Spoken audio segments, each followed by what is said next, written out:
กำมากรคิดฮอดลาจึงได้ยอดเบอร์มาหากำลังคิดฮอดพอดีที่อายโทรมายามเมื่อยบ่เห็นใบหน้าอายโทรหาฟังเสียงก็ดีกินข้าวกับหยังงานว่างบ่น้องลามื้อนี้บ่มีเวลาเพราะว่าน้องมีโอทีบ่าวกำมากรทรงใจสวยน้องคนดีน้องก็ดีใจลีที่มีแห่งใจจากอายวันที่ตอนแลงวันแพงอาบน้ำท่าเรืออย่าให้น้องคอยเกอนัดเจออยู่ใส่น้อยปิ้งเอ็น500ข้างโรงงานน้องว่าจังใดน้องก็ตามใจของอายอย่าเดึกหลายยันเขาสิว่า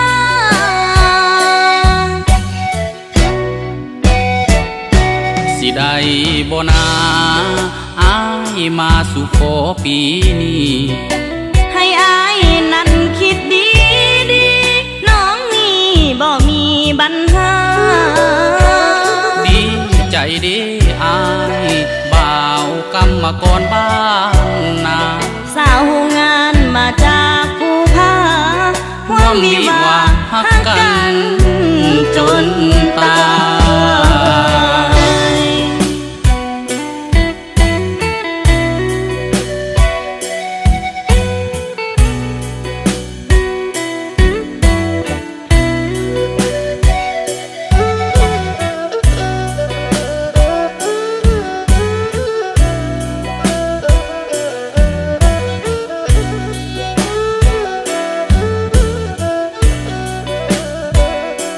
วันที่ตอนแลง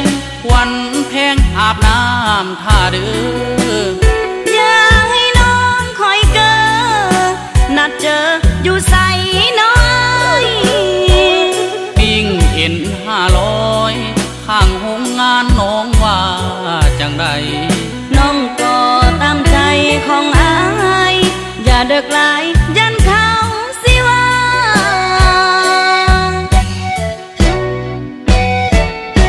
สิได้บ่นาอายมาสู่ขอปีนี้ให้อายนั้นคิดดีดีน้องนี่บ่มีปัญหาดีใจดีอายบ่าวกำมากรบ้านนาสาวโรงงานมาจากภูผาความวิวาฮักกันจน